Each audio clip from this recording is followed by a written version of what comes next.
Bonjour à toutes et à tous. Aujourd'hui, nous allons un peu discuter concernant un petit guide pour un PC sécurisé sans vraiment se ruiner. Ou comment remplacer les GAFAM par les logiciels libres et les logiciels open source. La ligne de travail. Nous allons parler du coût des logiciels propriétaires et de la protection des données et des coûts calculés pour les clouds alternatifs. Ce ne sont que des idées, bien entendu, qui vous seront données ici, mais ce sera bien entendu à vous d'effectuer le choix judicieux. L'utilisation en elle-même des logiciels dépend de ce que vous souhaitez en faire et de ce que vous avez besoin. Lors de l'achat d'un PC, le plus souvent, l'operating system est livré, bien entendu moyennant modique rétribution. Lorsque l'on voit le coût d'un Windows 11 qui est de 145 euros en version Pro et que l'on prend le Microsoft Office 365 pour un utilisateur, ben, ça nous fait grosso modo 99 euros. Si je prends l'alternative gratuite pour installer sur un PC et ce PC qui sera toujours compatible et dont il n'y aura pas de date limite, bien entendu, vous aurez à Linux Mint, Ubuntu, MX, Zorin pour 0 euros. Oui. Et à LibreOffice OmniOffice pour 0 euros. Quelles sont les grandes différences entre les deux? Eh bien, très peu, tout compte fait. Tout dépend de vos besoins. Vous êtes comme nous, même nous, des chercheurs en informatique, responsables de sécurité ou quoi que ce soit, nous utilisons les logiciels libres qui nous conviennent parfaitement. Viennent s'ajouter, bien entendu, les clouds. Les clouds, vous avez Microsoft Office 365, 1 TB. Et ça, bon, c'est inclus dans l'Office 365, donc avec un utilisateur par an, donc ça vous coûte quand même 99 euros pour 1 TB. Si vous prenez la version gratuite, bien vous en avez 5 GB, ce qui n'est pas beaucoup, tout compte fait, c'est gratuit. Vous avez le pCloud qui est une licence à vie, 199 euros pour 500 GB, mais vous ne payez qu'une seule fois. Vous avez Google 2 TB, par an vous payez 100 euros. Pour les 200 gigabytes de Google, le compte je vais dire traditionnel, 30 euros. Si vous prenez le Google Free, vous en avez pour 15 gigabytes, ce qui peut suffire largement, c'est gratuit. Mais là, bien entendu, vous êtes dans les GAFAM. Donc, maintenant nous entrons dans le respect de la vie privée et le respect de vos données. Vous avez Infomaniac pour 1 TB par an, 20 euros. Oui, vous avez bien compris, 20 euros. Si vous prenez l'Infomaniac gratuit, c'est 35 GB et c'est gratuit. En ce compris, bien entendu, vos mails et les pièces qui sont attachées dans vos mails. Il faut bien prendre attention à ça aussi. Si vous prenez Infomaniac pour 3 TB par an, ce sera 68 euros par an. Vous prenez le Proton, chez Proton Mail Unlimited, 50 GB par an, c'est 145 euros par an. Mais bien entendu, vous avez une messagerie qui est bien protégée, comme chez Infomaniac. Vous avez le Proton Free 1 GB, ben c'est gratuit bien entendu. Vous avez le Proton Plus avec 15 GB. Et par an, vous payez 58 euros. Donc, si vous ne souhaitez pas utiliser un cloud, rien ne vous empêche, bien entendu, de travailler avec un disque dur externe et de faire vos copies de sécurité. Bien entendu, faire une copie de sécurité sur un disque interne à votre ordinateur ou une partition, juste à côté de votre partition de démarrage, ça ne vous sert strictement à rien, car si le disque tombe en panne, il tombe en panne. Point top de line. Si l'ordinateur crame, il crame. Point top de line, c'est terminé. Donc toujours avoir une copie de sécurité qui soit bien isolée de votre matériel, voire même éventuellement soit dans un coffre à la banque ou dans un coffre inifugé ou même chez un parent ou un ami en qui vous avez totale confiance. Donc vos sauvegardes, vous pouvez de toute façon les réaliser partout avec tout le matériel qui est possible. Si vous devez privilégier un cloud, je ne vous cache pas que j'aurai plutôt ma préférence, et j'ai ma préférence vers Infomaniac 1 Tera, qui me coûte 20 euros, plus les logiciels libres, qui ne me coûtent rien du tout. Mais mon cloud, tout compte fait, bon, je paye 20 euros par an, et c'est tout, c'est terminé. Voilà, je n'en ai pas peur plus.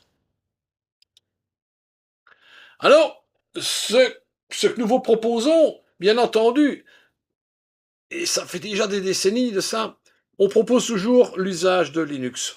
Bon, on a pris ici, grosso modo, trois suites, trois operating systems de Linux, Zohar OS, Linux Mint, Ubuntu et Mix Linux, qui sont pour la plupart du temps les plus utilisés.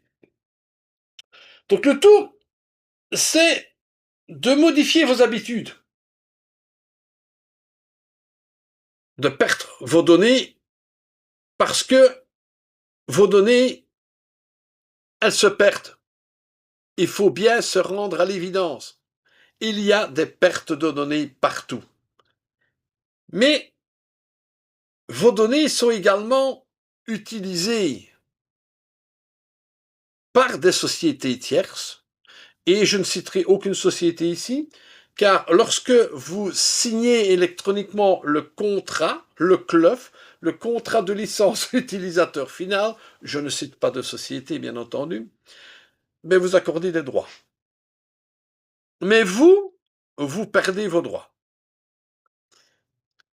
Vous donnez donc implicitement votre consentement à ce que les logiciels que vous utilisez, notamment dans les GAFAM, utilisent vos données à des fins d'entraînement de l'intelligence artificielle, à des fins de connaissance, à beaucoup de choses en fait. Le produit, on le dit le plus souvent, quand c'est gratuit, c'est vous le produit. Moi je dirais que quand vous êtes dans les mains des GAFAM, c'est vous le produit. Donc ici, on va vous expliquer certaines choses, mais bien entendu, et je le répète, vous n'êtes pas obligé de suivre ce qu'on vous dit. Vous êtes libre de faire ce que vous voulez avec vos données. Donc, ici j'ai cité la firme parce que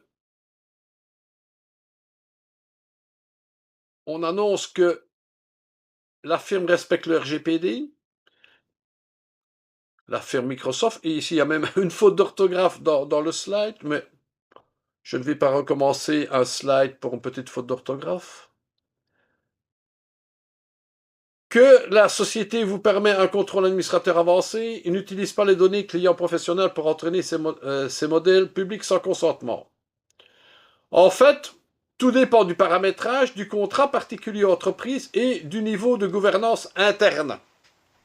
Bon, je pense que cela vient de l'intelligence artificielle et je pense que dans ces deux phrases, tout est dit.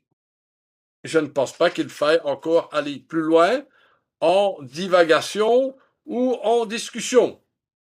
Tout est bien dit. Le prochain slide, nous allons un peu nous amuser, car vous allez vous apercevoir de ce qui se passe réellement sur un data collector, en fait.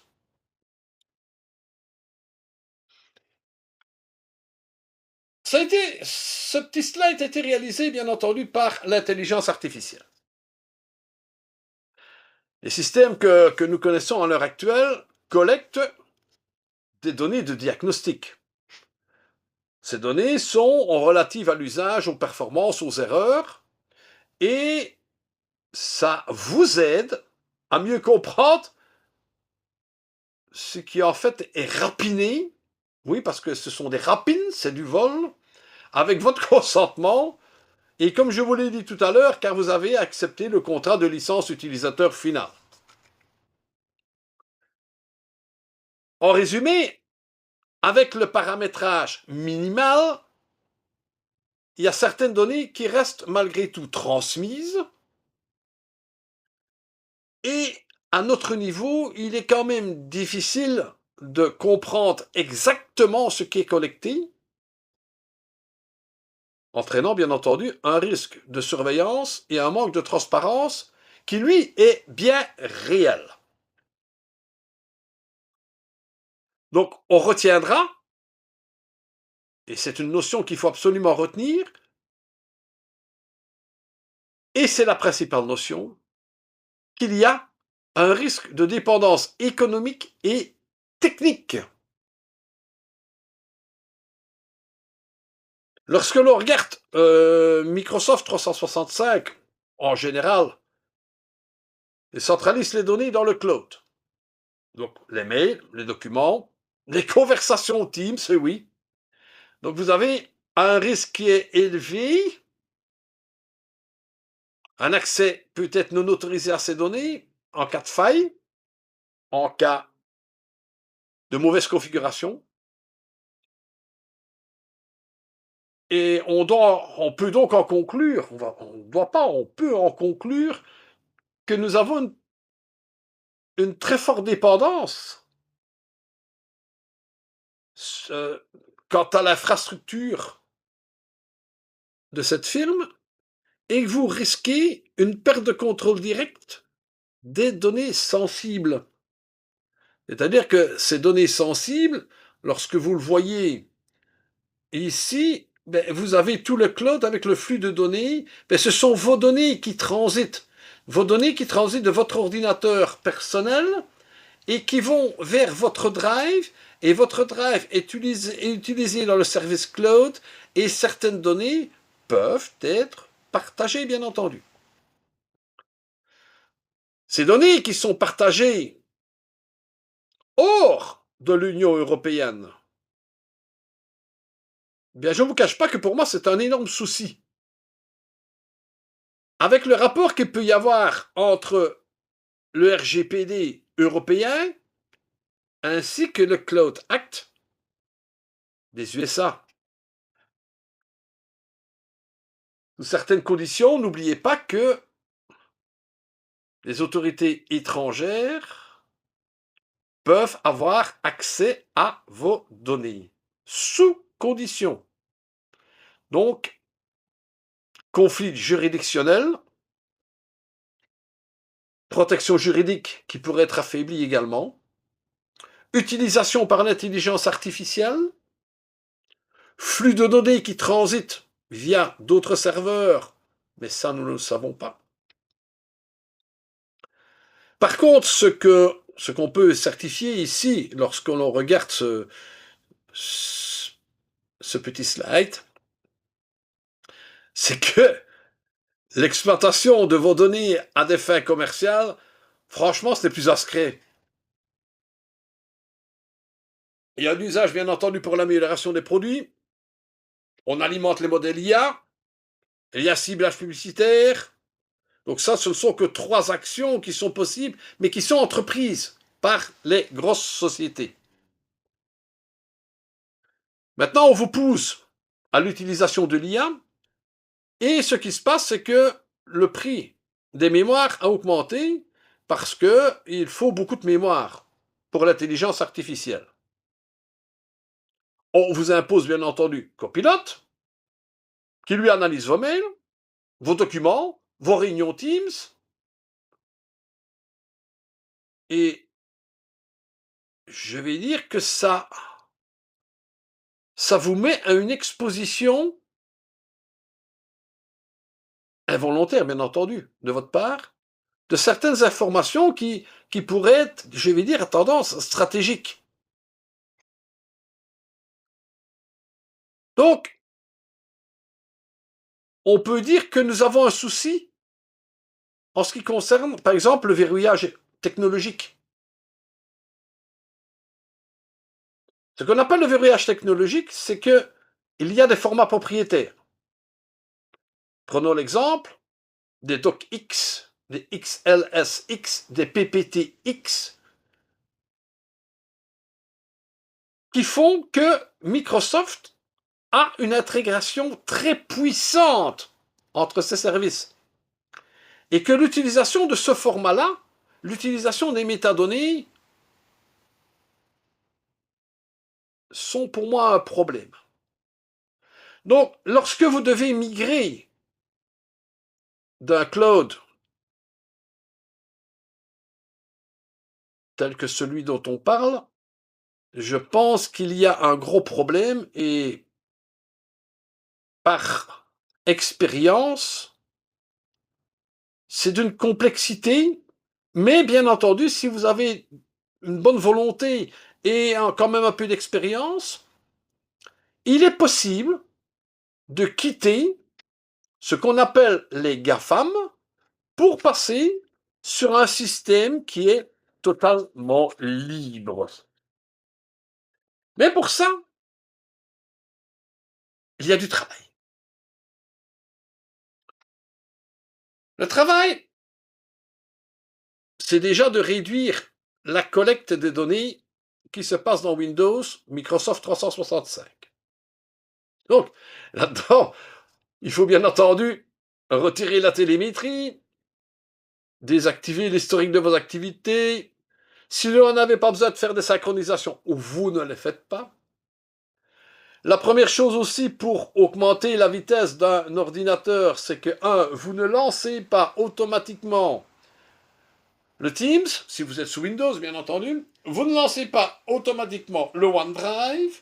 Vous ne lancez pas automatiquement vos Google Drive. Et je peux vous garantir une chose, c'est que votre ordinateur sous Windows va déjà démarrer beaucoup plus vite. Il n'aura pas besoin d'aller vérifier les synchronisations. Donc si vous devez faire une synchronisation, faites-la quand il le faut, et pas une synchronisation perpétuelle. C'est un petit conseil, bien entendu. Avoir une gouvernance et un contrôle en entreprise. Là, ça ne nous concerne pas tellement, mais je tiens quand même à le spécifier, c'est que moi, les entreprises doivent quand même se protéger. Donc, que ce soit à titre personnel ou comme employé dans une entreprise, l'authentification multifacteur, l'authentification 2, 3 facteurs, voire, est quand même importante et apporte une sécurité quand même primordiale pour vos données. Bien entendu, dans les entreprises, vous avez toujours un service informatique qui s'occupe de ça et vous êtes un utilisateur. Mais lorsque vous êtes chez vous, vous êtes vous le service informatique, vous êtes vous l'utilisateur. Autre chose aussi, donc, j'en parlais tout à l'heure, c'est limiter les risques juridiques entre le RGPD et le Cloud Act. Conseiller, bien entendu, un hébergement régionalisé en Union européenne. Pour ma part, je ne vous cache pas que je suis en Suisse, chez Infomaniac. J'utilise également ProtonMail. Bien entendu, utiliser, et vérifier surtout les clauses du contrat. Les clauses du contrat que vous avez avec la société de cloud, par exemple. Les clauses du contrat que vous avez avec vos logiciels. Chiffrer vos données. Oui, ça c'est important aussi. C'est comme vous êtes en messagerie, par exemple, cryptée, et vous enverriez vos données non cryptées. Paraît quand même bizarre aussi. Que ce soit à titre professionnel ou à titre personnel. Et là, c'est un vœu pieux.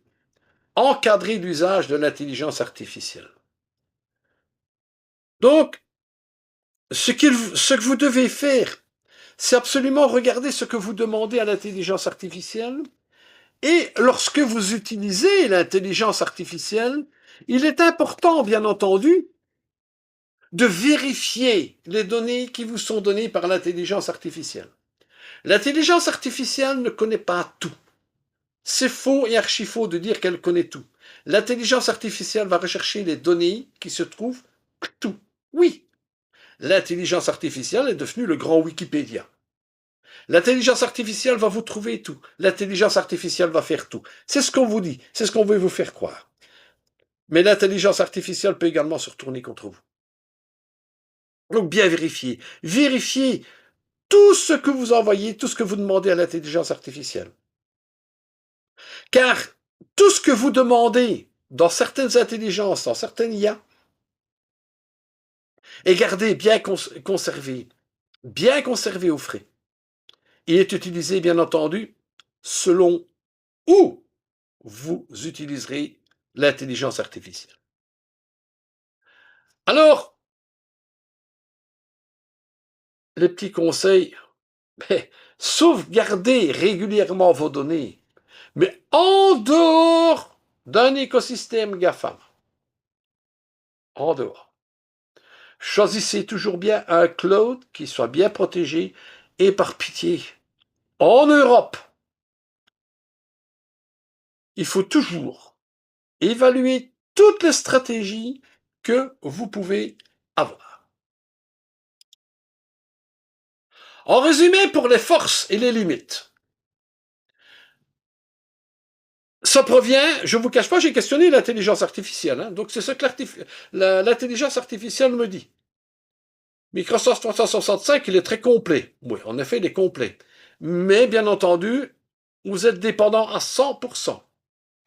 Pcloud, c'est un très bon stockage avec synchronisation, chiffrement avancé, il n'y a aucun problème, ça tourne bien. ProtonDrive, exactement la même chose.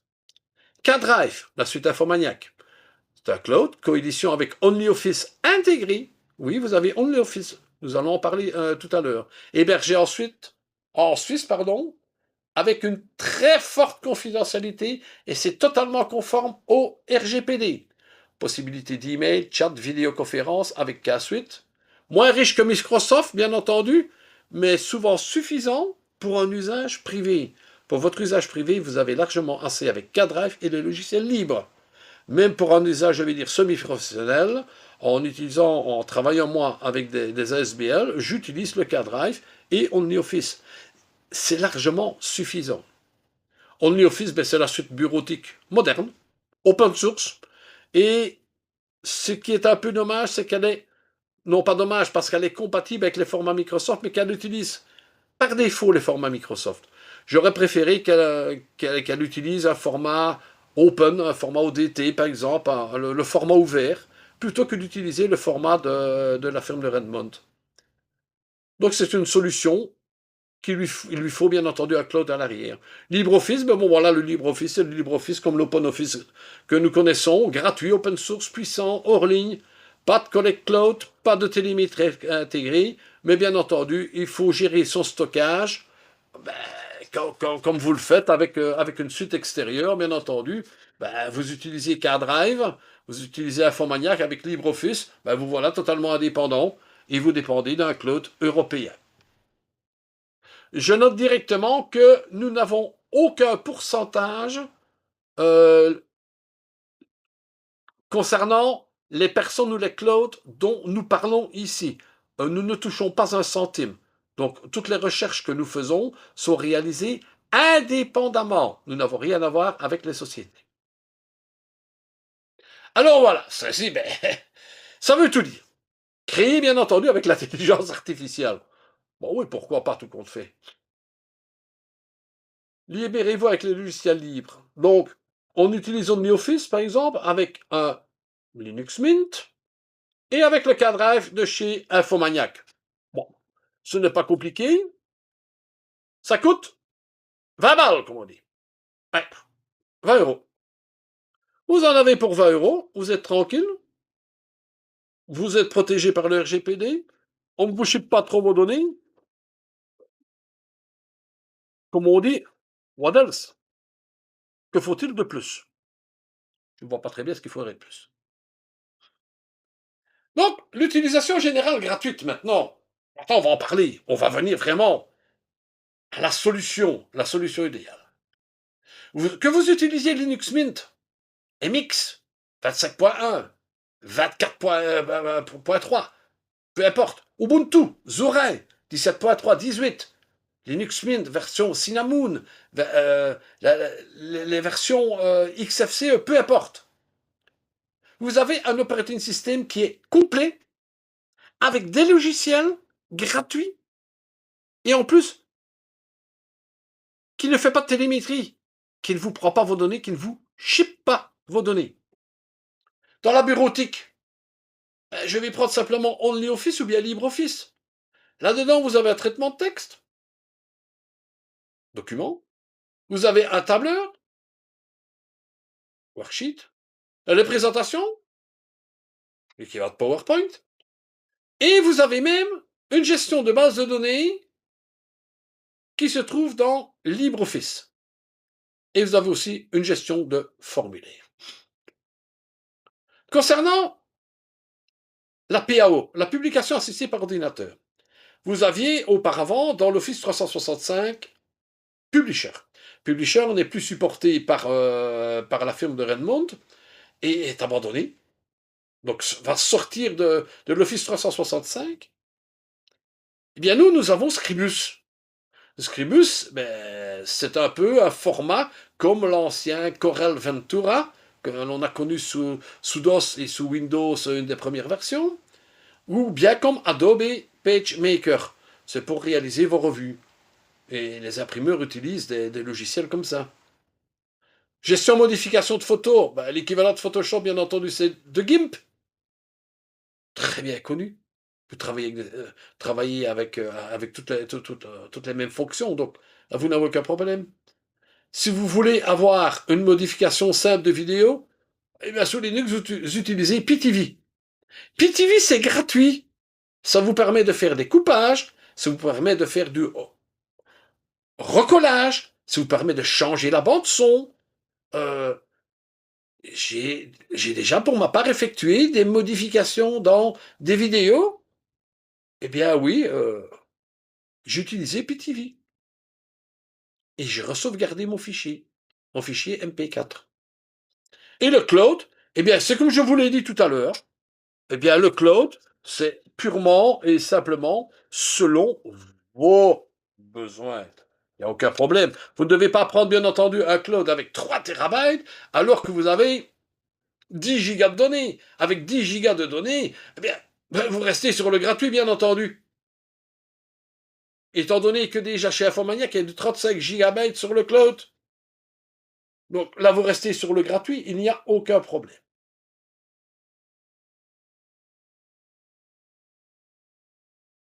Alors, voilà. Ceci, c'est quand même pour vous citer l'équipe. L'équipe qui m'entoure,